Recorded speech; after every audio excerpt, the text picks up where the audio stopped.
Asterisk before we begin this incredible true story, if you appreciate stories about justice, kindness, and the power of human dignity, please hit that like button and subscribe so you don't miss our next inspiring story. Your support means everything to us. Now, let's begin. Asterisk. A blind woman walked into Metropolitan Bank on Tuesday morning. Nobody knew she would change everything. Asterisk. The morning sun cast long shadows across the marble floor of Metropolitan Bank's main branch. It was 9:47 a.m. on a Tuesday, the kind of ordinary moment that doesn't feel important until years later when people realize it changed everything. Margaret Chen held her white cane gently in her right hand. Her guide dog, a golden retriever named Buddy, walked beside her with practiced precision. To anyone watching, and several people were, she looked like she was there for a routine transaction. Nobody understood that this woman was about to expose a corruption scheme that would shake the entire institution to its core. Margaret was 63 years old. She had been blind since a car accident took her sight 22 years ago. What the young employees at Metropolitan Bank didn't know was that Margaret had an extraordinary gift. She could read people. Not through their faces, but through their voices, their hesitations, their breathing patterns, and most importantly, through what they didn't say. She had come to the bank that morning to deposit her pension check. But as she approached the teller window, something felt wrong. The air seemed thick with anxiety. She heard quick, nervous whispers. Tellers stopped talking when customers approached. In her decades of blindness, Margaret had learned that silence often meant deception. The head teller, a woman named Sarah, helped Margaret with her deposit. But Sarah's voice trembled slightly. Her breathing was shallow and fast. "Just a routine deposit today?" Sarah asked, trying to sound normal but failing. Margaret smiled warmly. "Yes, dear. Just my pension." She paused deliberately. "But tell me, is everything okay here? You sound worried." Sarah's hands froze. Everything is fine, Mrs. Chen. Just a busy morning." That's when Margaret made a mental note. Something wasn't fine. Something was deeply wrong. As Margaret waited for her receipt, she overheard two bank officers talking in hushed tones near the loan department. "If the owner finds out about the accounts before Friday," one voice said nervously, "we're finished. All of us." Margaret's heart began to race. She recognized that tone of voice. It was the sound of people committing crimes and hoping no one would notice. By the time she left the bank that morning, Margaret had made a decision. She needed to speak to the owner, Robert Mitchell. And she needed to do it soon. Asterisk to understand why a blind woman's words would shake a bank owner to his core, you need to know who Robert Mitchell was. Asterisk. Robert Mitchell had owned Metropolitan Bank for 23 years. At 61, he was the kind of man who believed he understood everything about his business, everything he could see, anyway. He drove a Mercedes. He wore custom suits. He had a penthouse office on the top floor with a view of the entire city. And he was absolutely convinced that his carefully assembled management team was trustworthy. That was his first mistake. Robert had built Metropolitan Bank from a small regional operation into one of the largest independent banks in the state. His reputation was spotless. He sat on charity boards. He gave speeches about integrity. He donated to the police department and the children's hospital. In his mind, Robert Mitchell was a good man running a good business. What he didn't know was that his vice president of operations, a man named David Castellano, had been systematically stealing from the bank for nearly 4 years. David was 48 years old, sophisticated, and completely ruthless. He had created a network of fake accounts that appeared to be legitimate business loans. In reality, the money was being diverted to offshore accounts controlled by a criminal organization. David received a significant percentage of every transaction. By some estimates, he had stolen nearly $7 million. Robert had trusted David completely. They had worked together for 16 years. David knew the bank systems better than anyone. He had personally trained the new employees. He had access to everything, and he had used that access with calculated precision. The other managers involved, Sarah the head teller, 3 loan officers, and the accounting supervisor, had been carefully recruited over time. David had promised them money. He had threatened their families when they hesitated. By the time they realized the depth of the criminal enterprise, they were already trapped inside it. Robert had no idea any of this was happening. Margaret Chen, however, had walked into his bank and immediately sensed that something was profoundly wrong. Her disability, ironically, made her more perceptive than most sighted people would have been. When you can't rely on how things look, you develop an extraordinary ability to hear the truth beneath the surface. On Wednesday morning, Margaret called the bank's main number. She asked to schedule an appointment with Robert Mitchell. The receptionist was surprised. Robert rarely took appointments from ordinary customers. But there was something in Margaret's voice that suggested this wasn't an ordinary request. "Mr. Mitchell is quite busy," the receptionist said, "but I can perhaps arrange." "Please tell him," Margaret interrupted politely, "that I came into his bank yesterday and learned something about his business that he needs to know immediately.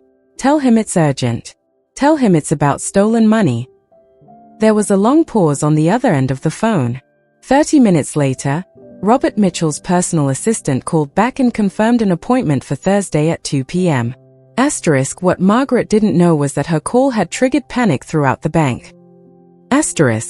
When the receptionist told David Castellano about Margaret's phone call, the vice president's blood turned to ice. He immediately understood the danger. A blind woman who had sensed something wrong meant someone with extraordinary perception, someone who couldn't be fooled by appearances or distracted by visual tricks. David called an emergency meeting with his conspirators. They met in a conference room after hours, making sure no one else was in the building. The air was thick with fear and desperation. "She's coming in tomorrow afternoon," David said, his voice barely controlled. "We need to know what she knows." "How can a blind woman possibly know anything?" one of the loan officers asked desperately. "She was here for 5 minutes. She made a deposit." "That's exactly what worries me," David replied. "If she somehow figured something out, we need to find out what it is before she tells the owner." They discussed options, each darker than the last. They could try to discredit her, claim she was mentally unstable. They could have her followed, find out where she lived, use that information somehow. One of the loan officers, a woman named Jennifer, suggested something even more sinister. They could create false records showing Margaret had been involved in some kind of fraud, making her accusations seem like retaliation. "We need to stop this," the accounting supervisor said quietly, his voice breaking. "This is insane. We've gone too far." David's eyes turned cold. "We stop when I say we stop," he said. "And if anyone here goes to the authorities, understand that your families will pay the price. I have friends who understand how to handle loose ends." It wasn't an empty threat. David did have connections to organized crime. That was how the scheme had started. Meanwhile, Margaret sat in her small apartment that evening, petting Buddy and thinking about what she'd heard at the bank. She was nervous. She had learned through hard experience that exposing wrongdoing often came with a cost. People didn't like being exposed. They got defensive. Sometimes they got dangerous. But Margaret had never been someone to ignore injustice. Years ago, before the accident that took her sight, she had been a counselor. She had spent her career helping people who had been victimized. She had spent her life standing up for people who couldn't stand up for themselves. She wasn't going to stop now. Thursday afternoon arrived with a cold rain outside. Margaret took a taxi to the bank, Buddy sitting calmly on the seat beside her. Her hands were slightly shaky. She was nervous, but her resolve was steady. Robert Mitchell's assistant met her in the lobby and escorted her upstairs. Margaret heard the assistant's uncertainty in the nervous shuffle of his feet, in the way he kept asking, "Can I help you with anything?" He clearly didn't understand why his boss would want to meet with this elderly blind woman. Robert's office was on the 54th floor. Margaret could feel the height, the way the elevator had taken them up so far. She could hear the city sounds from the open windows, distant traffic, the hum of the building's air conditioning, the whisper of expensive ventilation systems. Robert Mitchell stood up when she entered. "Mrs. Chen," he said, extending his hand. "Please, have a seat. Can I get you anything? Water? Coffee?" "Water would be lovely, thank you," Margaret said. She settled into the chair across from his massive desk, Buddy curling up at her feet. For a moment, there was silence. Robert was studying her, trying to understand why this woman was here. He had almost cancelled the meeting 3 times. Something about it felt off. The receptionist said you have information about stolen money, Robert finally said, deciding to be direct. That's quite an accusation. Margaret took a sip of water before responding. Mr. Mitchell, I want to be clear about something first. I'm blind. I have been for 22 years. In that time, I've learned that most people judge others by what they see. But I judge people by what I hear. And what I heard in your bank yesterday was the sound of people carrying a heavy secret. Robert shifted slightly in his chair. Go on. Yesterday morning, I came in to make a deposit. The head teller, Sarah, helped me. But her voice was wrong. She was terrified. I heard her tell someone else that if certain people found out about certain accounts before Friday, they would be finished. Robert felt his stomach tighten. You heard this? I did. And Mr. Mitchell, I've been told I'm quite perceptive. I've learned that when people are afraid, they tend to speak carefully. They pause in unusual places. They breathe differently. The people in your bank weren't afraid of you, I don't think. But they were afraid of someone. Someone in a position of power. Margaret paused, letting her words settle. I think there's a conspiracy in your bank. I think someone is stealing money. And I think the people involved are terrified that you'll find out. Robert was silent for a long time. When he finally spoke, his voice was different, harder, more serious. If what you're saying is true, why would you come here? Why not go to the police? Because, Margaret said simply, I believe you don't know what's happening. And I think you deserve to know the truth about your own business before law enforcement gets involved. That seemed like the right thing to do. It was the grace in her words, the assumption that Robert himself was innocent, the gift of dignity she was giving him, that made him believe her. If she had come to him accusatory and hostile, he might have dismissed her. But Margaret had come with respect, with the offer of a chance to handle this honorably. I appreciate that, Robert said finally. But you understand this is a very serious accusation. I can't simply accuse my vice president of stealing based on the perception of a woman who was in my bank for 5 minutes. Of course not, Margaret agreed. But you have the resources to investigate properly. You have auditors. You have access to all the records.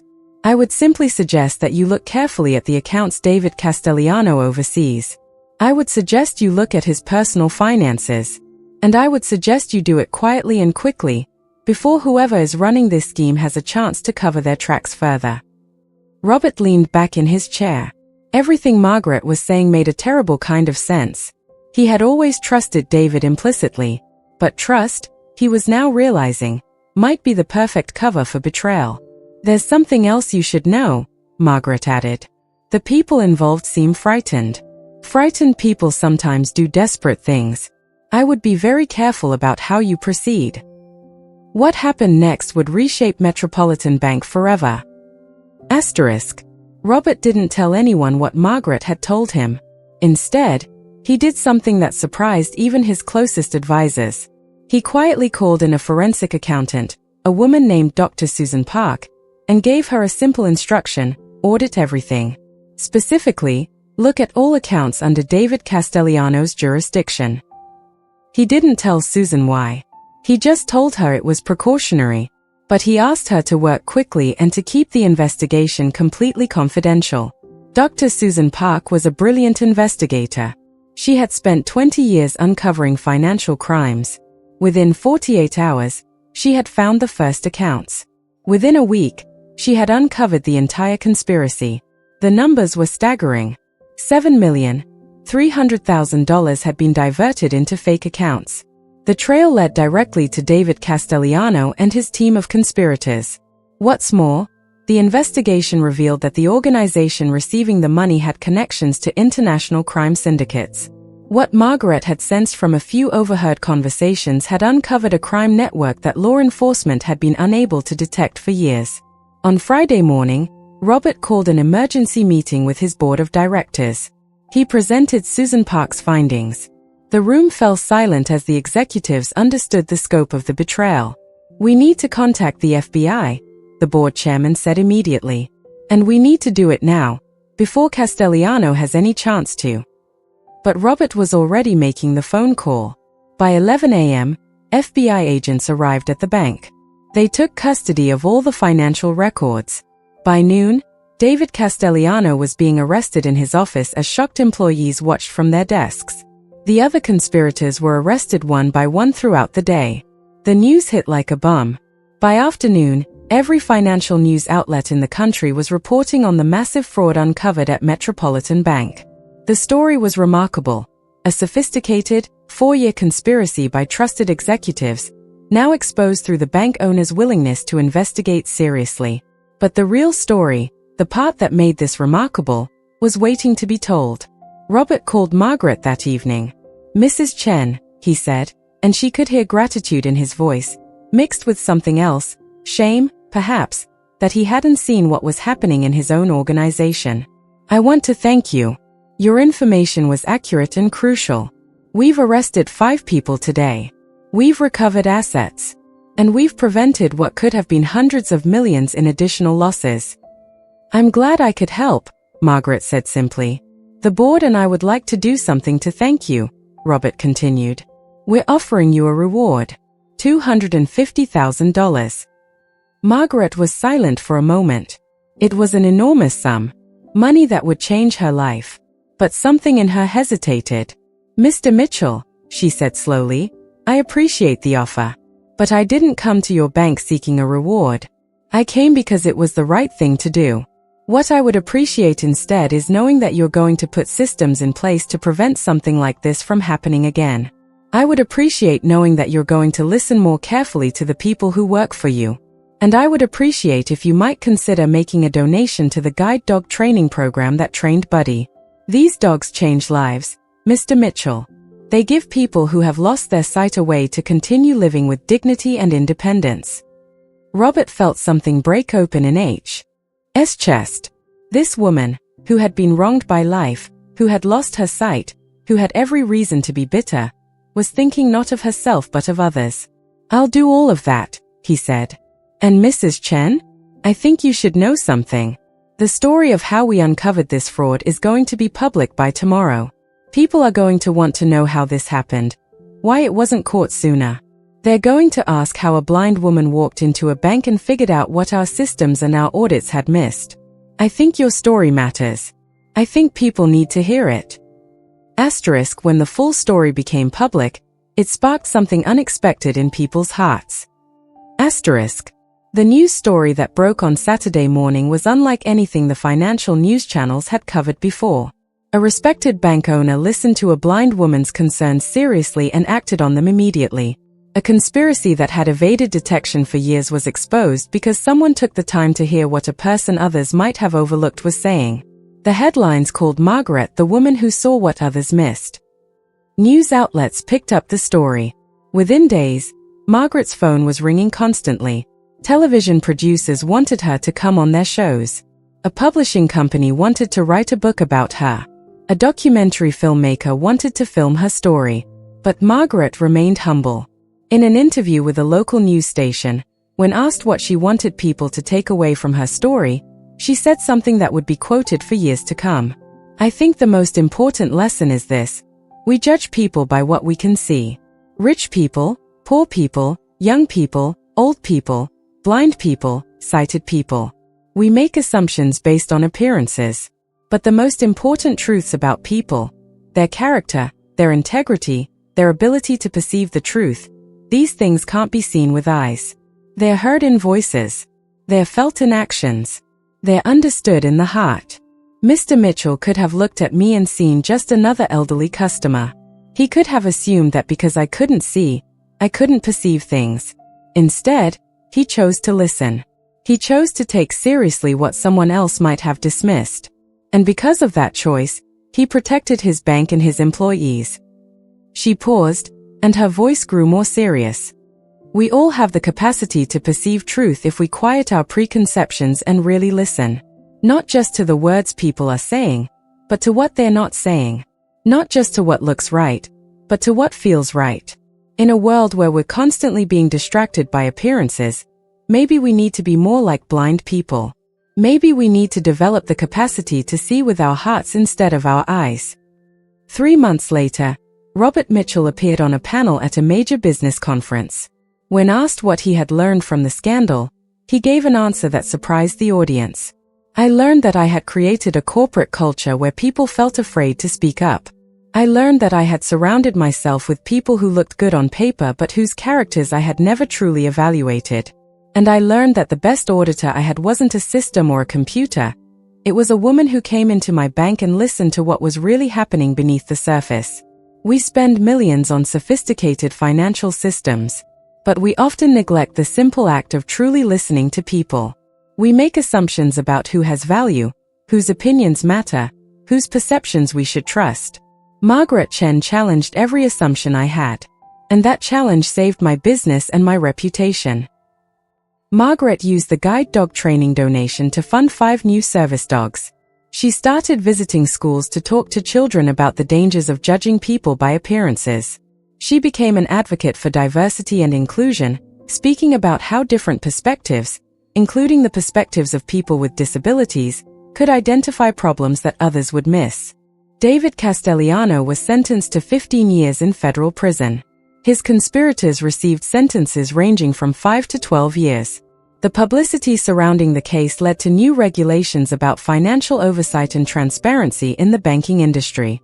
But the most important change was quieter and more subtle. Across the country, in boardrooms and offices and corporate headquarters, leaders began asking themselves the question that Robert Mitchell had been forced to confront.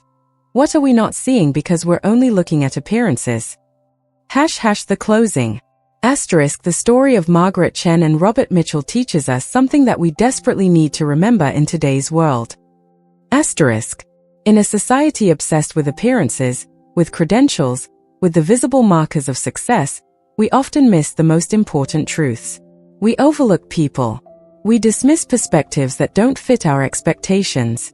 We trust appearances while ignoring the quiet voice of genuine wisdom.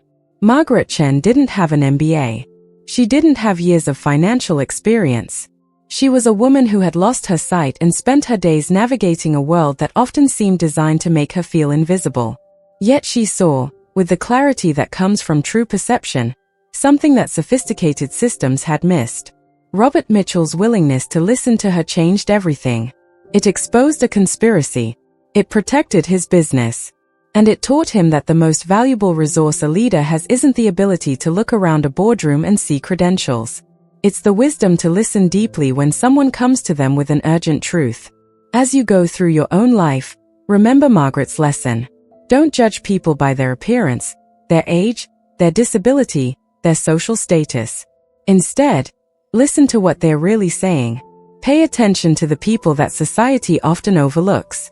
Because sometimes the most important truths come from the voices we're least expecting to hear them from. Sometimes, wisdom wears the face of someone the world thought wasn't worth listening to.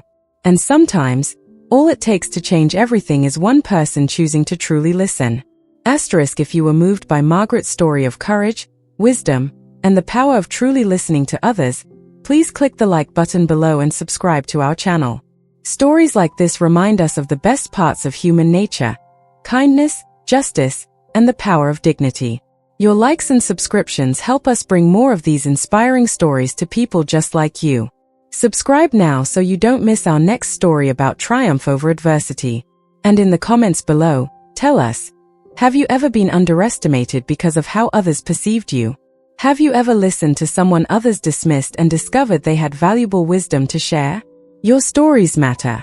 Share them in the comments.